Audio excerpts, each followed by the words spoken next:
Do you remember that one time Althea Gibson decided to become the first African-American female tennis player to win French, Wimbledon, and U.S. titles?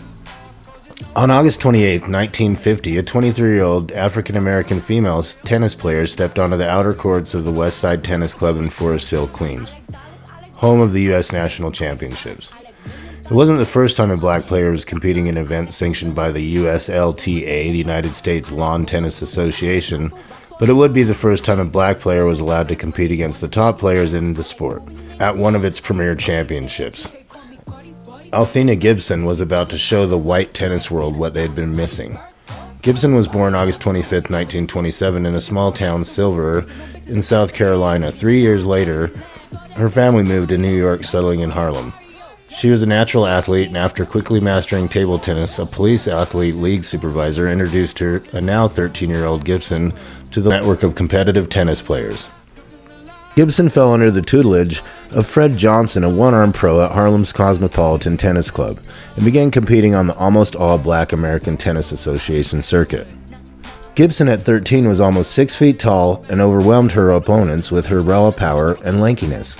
In the summer of 1947, she won the first of what would turn out to be 10 consecutive ATA Women's Championships. In 1949, the door was cracked open, and Gibson was extended an offer to compete in the Eastern Indoor Tournament in her old stomping grounds, Harlem.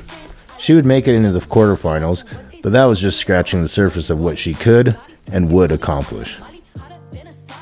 In 1950, after Gibson competed 2 years in a row in the Eastern Indoor Tournament, her ATA backers negotiated her way into the flagship event of American tennis.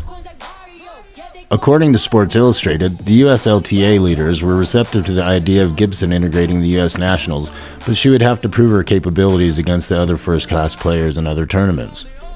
So that was where the problem was, because none of the other tournaments not governed by the ATA were willing to let her through the gate.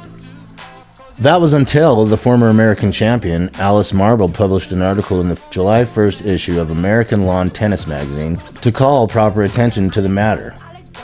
If Althea Gibson represents a challenge to the present crop of women players, it's only fair they meet her challenge on the court, where tennis is played, Marble wrote. Althea Gibson, man, she was a straight powerhouse, a boss of her time. I gotta cut this video short because I'm running out of time and it's gonna be too long. So I love you guys. Please like and subscribe to the channel. Check out our next video. Peace. I'm out.